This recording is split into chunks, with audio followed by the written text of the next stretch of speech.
Hey everyone, we're back, and I'm with Michael Myers, and we're going to go over the Robert B. Lewis at Santa Anita.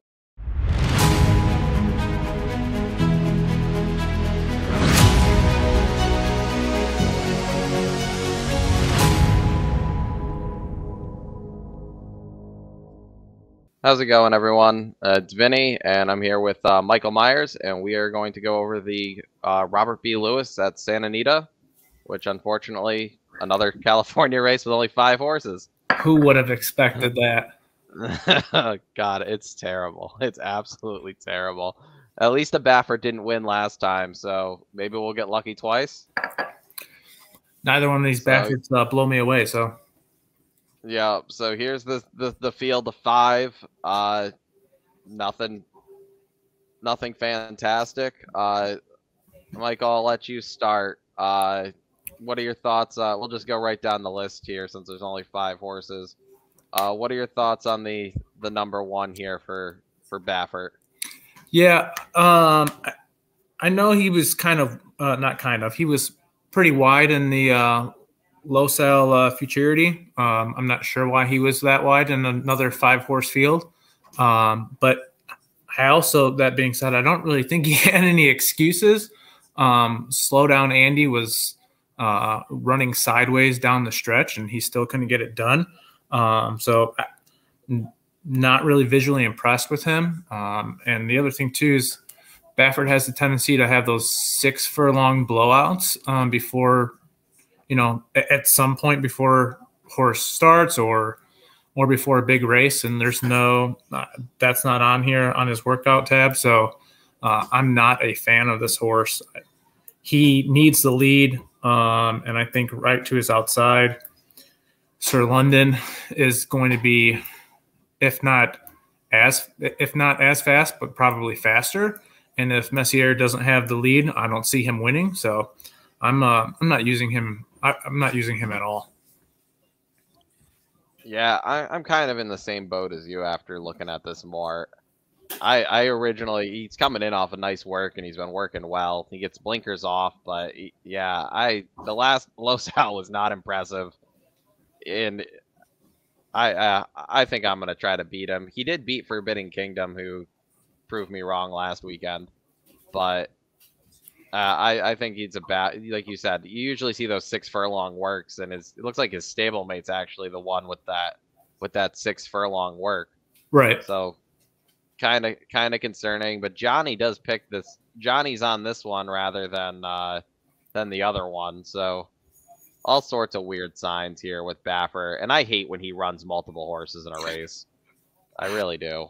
Yeah, it's always tough. I mean, like Shazan last week, and I don't even remember the other horse that was in there. But that horse ran lights out, and Shazan did nothing. So yeah, I agree with you. It's always tough to figure out which one of his horses are going to fire, or which one has the special hay and oats. Yeah, and yeah, I do think Sir London, the number 2, is definitely going to the lead here. Pratt stays aboard, which is, I think that's a big sign that he thinks this horse is decent, because he probably could have had either of the other. He probably could have had the other Baffert that Johnny didn't pick. Right. So the fact he stays on here for Callahan, I think, is a very good sign. I think I'm going to use this one and hope he's just faster early. I agree too, and I think I don't care who you're racing against. When you win by 10 lengths, that's a big deal. Again, I don't care. This might be a bad example, but the same thing happened with Maximum Security. He just kept. You can only smoke who you're racing against, but when you beat other horses like that, that's and especially too, that was his first Sir London's first time stretching out. So when you're winning like that, that's a big deal. It's not easy to win by 10 lengths. Agreed. It's not easy to win by 10 lengths, and his pedigree says he should be able to keep running. Malibu Moon out of a Seeking Gold mare. This horse should just love stretching out. So, yeah, I'm with you. I think this one's a real player here. One that I'm not so keen on is the number 3 Cabo Spirit. Really? I don't really like this horse at all. They're Those going were. four straight Go ahead. yeah, 4 straight tries on the turf. He ran his best races on the turf, and now you're trying to go back to dirt here. I get he's out of Pioneer of the Nile. I'm not a fan when WinStar sells their horses. I feel like they're never fantastic. I'm not a huge fan of Espinoza. I've never been. He might beat me, but I've never been a huge fan of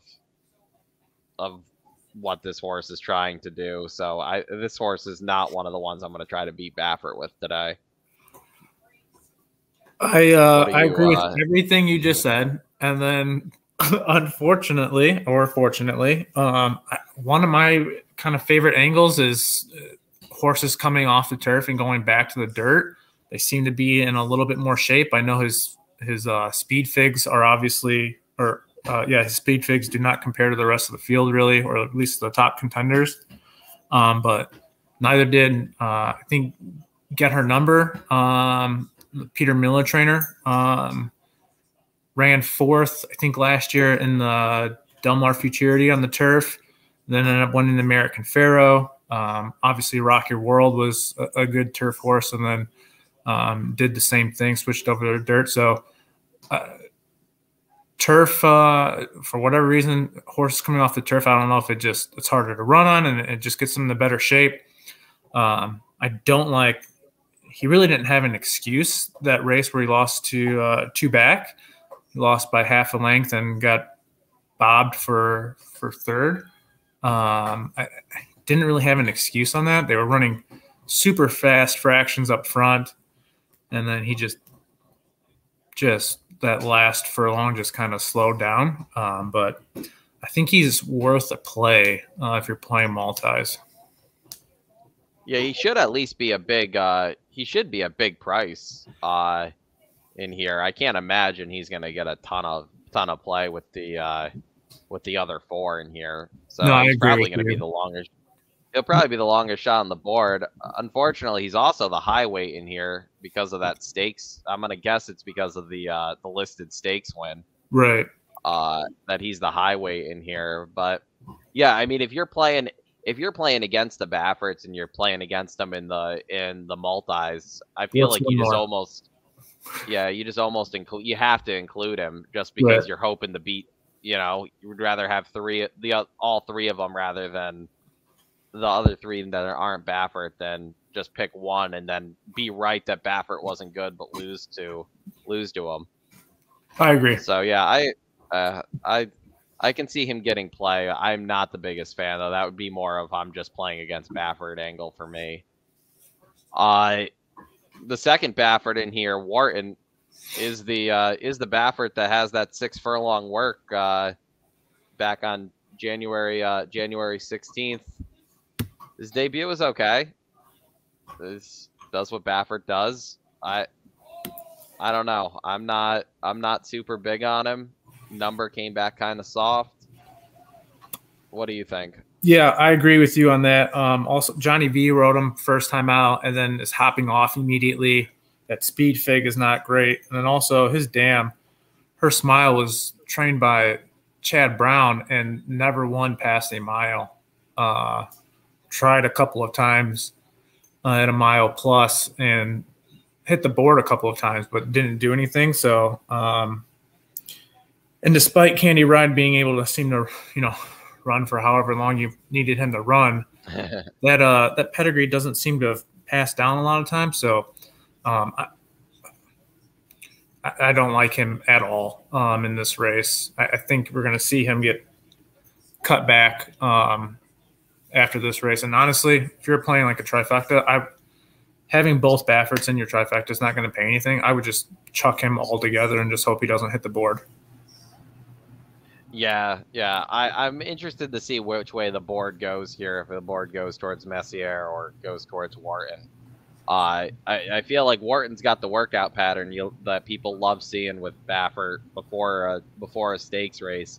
But yeah, Johnny V hopping off is kind of that's kind of concerning. in my opinion. And then also too, like So, Pratt, I know Johnny's getting first mount right now, but then Pratt didn't want to hop on. Or even and like, or even Abel rides for him sometimes when he has a big mount. So like those are the three guys there, and nobody wanted to hop on him. yeah, and not to say that Hernandez isn't good. He's okay, but yeah, I agree. Like, and this is another, this is another Baffert that, yeah, he won his debut, but it's not like he was like the heavily bet Baffert that we're used to seeing. He wasn't. He went off at 4-1. He went off a fair price of 4-1 in a 6-horse field, and I don't know what else was. I don't know what else was in there. The third place finisher did come back and win, but like I feel like this isn't the typical Baffert we're used to seeing. We're used to seeing them, bet down to 3-5 on debut, and then when they win to go to stakes, everybody's hyped about them. Right. So especially yeah, I'm with you. Purchase price $475,000, and then went off at 4-1, almost 4.5 to 1. I mean, $500,000. Yeah. And a Baffert didn't go off sub even money. Right. And when you compare them, I mean, same ownership as Messier, who, $470,000 purchase, went off at less than even money on debut. Yep. So like that in my opinion is another concern with this one. I'm with you. I'm gonna toss him and hope he hope that he isn't as good, and that's why he was 4-1. That's why he didn't get Pratt or Johnny V on him. So we'll move on here. And actually, the number 5 is going to be my top pick here for Doug O'Neill. Happy Jack. He gets Abel Cedillo. I like that he was able to sit off in his debut, and he won here at 6 furlongs. Calumet Farms homebred. I'm a big fan of these big outlets having homebreds. So this is where I'm going to land. What do you think? What do you think about Happy Jack? Yeah, he's my second pick. I have Sir London up top, but if you're only going too deep into multis and don't want to play Baffert, I think that's the way to go. Oxbow should be able to run for miles. Obviously, I believe Hot Rod is Oxbow, correct? Yeah, yep. I mean, so Doug's got some experience training Oxbow colts, so I agree. And I think for the first time out, that 75 is a decent number. Like you said, he was able to sit off. I think we could get a speed duel with Messier and Sir London. So the horse I think that we know pedigree-wise will want the distance and set off in that sprint debut. Should be able to sit off, let those two kind of run each other to the ground if you like them up top and win the race. So yeah, I mean I don't think we're going to anywhere near the 24-1 price he was on debut. So no. Good. Yeah, you're definitely taking a big cut here if you like him. But I'm going to take him. I'm with you. Kim and Sir London are the two horses I'm going to use out of this field, and I'm going to hope that the Bafferts just aren't good again like they weren't last weekend. Yeah, and I agree. Yeah. So yeah, with this race being it's only a 5-horse field. Have you looked at any of the other Derby preps from around the country this weekend? Yeah, I looked at the Holy Bull.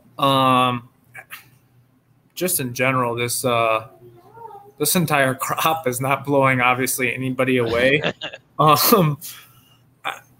I think Giant Game is going to be the second choice, and I don't want to have anything to do with Dale Romans as second choice, at least in this decade.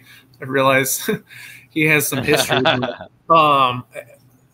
So I don't want to have anything to do with him. I know he beat Call Me Midnight. Is that who won the who won a couple weeks ago? He won the Lecomte. Yeah, won the Lecomte. But I don't know if he beat anything because Papa Cap seems to like to get second or third. Epicenter had no excuse. He seems to be Asmussen's this year's Midnight Bourbon. So no excuse for him. I don't even like, oh, he beat the LeComp winner, but I don't know if that really means anything.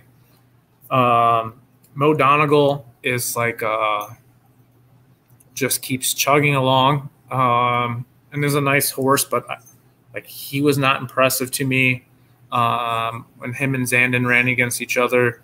So Simplification, he won last out. That was at one turn, so it's like, and he's the third choice at 4-1. So you just keep coming up with excuses with short prices, and you're like, well, I might as well just take a swing with somebody, I guess. Don't love Tis the Bomb going. I know I just said I like Turf to Dirt, but I don't think he really beat anything behind him, and obviously he was not the clear winner at Breeders' Cup. So I do have a semi-vested interest in Spin Wheel winning because my partner and I I have Spin Wheel in the Racing Dudes Fantasy League. So him winning would be nice, but nobody impresses me in that race, and they're all horrible short prices. So I think I might take a swing and see if he can see if everybody wears each other down and he comes closing late. Yeah, I hear you. Actually, like funny with Giant Game. I did the video with Dennis right before this, and he referred to Giant Game as the benchmark horse. He's like, everybody who beats him is probably above average, and everybody who loses to him, I want no part. And I agree. I agree with that. I landed on Simplification as my top pick, just hoping that he can take the field gate to wire. I'm with you though. This class is just it's tough. Like I feel like this is gonna be this might be another Derby where we get it's actually exciting going into the Derby because you don't nobody's know. There's no superstar.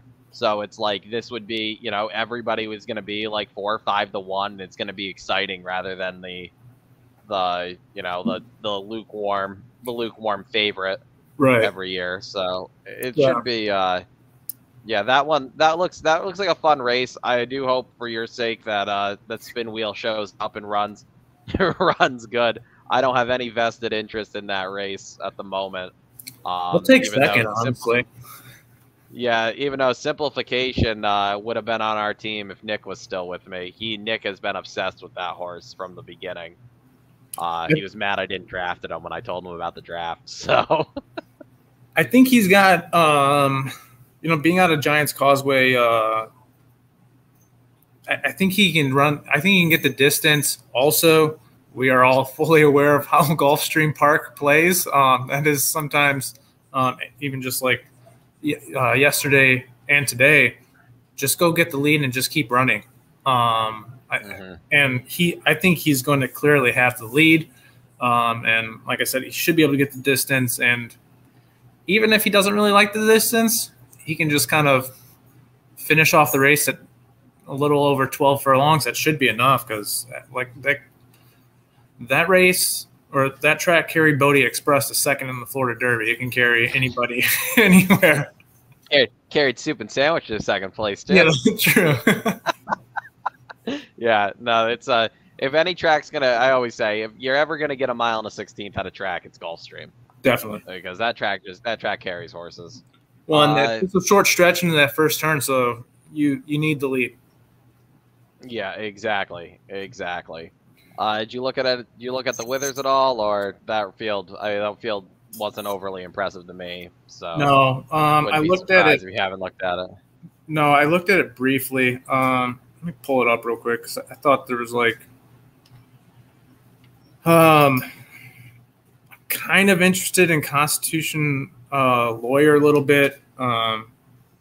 He seems just Constitutions in general seem to be doing well. Kind of at that distance, and then I know he took a while to break his maiden, but I think Gilded Age might be a decent horse. And he's lost against, well, I know we just talked about this, but he lost against Giant Game. But before that, before that, he lost to Rattle and Roll and Major General. So the blinkers on the last race seemed to, sometimes a horse just needs something and that light bulb clicks. So I kind of like Gilded Age in that race, and I think you might get a decent price on him coming out of, taking a while to break his maiden, and then he just broke his maiden in November. So I think you might get a decent price on him.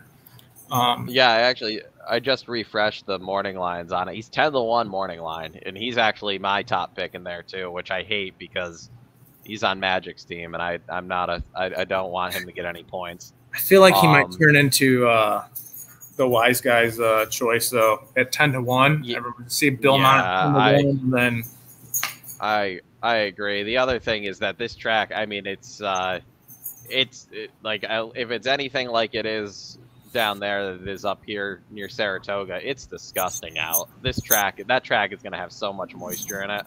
Right. On Saturday, there's no way it's going to dry out. So that throws a whole other wrench into it. And yeah. He should handle the wet. He should handle the wet going with his pedigree. So yeah, I'm with you. That's where I landed too. Actually, was Gilded Age. So hopefully we get something near that 10-1 price. Yeah, that'd be nice. I think the other one, those two are crazy. Is I know this horse. I don't think you'll get a price on at this point. Is Courvoisier. Won the Jerome last time, but by tap it, I mean, should be able to run for a century. That might be a good another choice in there. At least in multis, I probably going to be a shorter price, so I wouldn't necessarily place a win bet. He's 9-2 on the morning line. The favorite is the Chad Brown horse, early voting at 3-1, coming off that maiden win.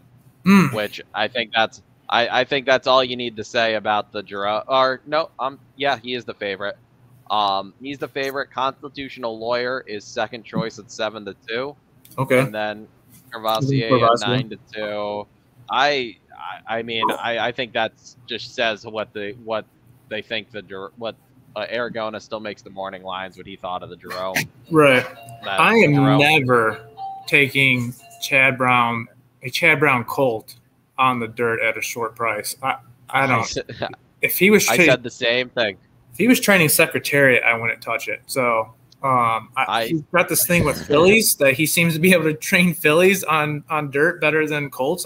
I don't understand, but I think the percentages will confirm that. But I would want nothing to do with him. And it may come back to. I'm probably not going to play the race, so. Hypothetically, come back to bite me, but I agree with you though. I always say that until they're really proven, I don't play his courses his colts on the dirt either. Right. And after today, Constitutional Lawyer beat Long Term last time out, and Long Term came back and ran today and ran very poorly as a 2-5 favorite, I think, in the Aqueduct opener today. So I don't know. I think that race is just crying out for a bomb to come in. Yeah. And so I think I'm gonna toss those two based on these morning lines, and I think Gilded Age and Courvoisier might be the way to go here. I do like the park I do like the park shippers a little bit too, but we'll see. We'll see how that goes. Yeah. So, any last words about this weekend, Michael, before I let you go? No, the one other horse I was going to mention, Withers, and not for this race, but I think maybe keep an eye out on if he gets back onto the turf, is Maker's, I think it's Grantham, one at Turfway. Turfway is what it is. But if he gets back to turf, debuted at 7 furlongs, I think he'll be a good turf horse. By 3 Diamonds, obviously Maker and 3 Diamonds has a very long history together, so I don't think he's going to do anything in this race, but somebody to keep an eye on in the future when he gets back to turf. I'm sure he'll be going back there at some point. Yeah, if I didn't say exactly that, I feel like I did. I feel like I said that in my Withers video. That horse is got a shot to be something on turf. I love the turf pedigree on it. Yeah. I think the spot is. I think it's just 3 Diamonds seeing if they have anything for a Derby horse, and that's it. I agree. So, all right, guys. Well, good luck this weekend playing, and we will see you next time.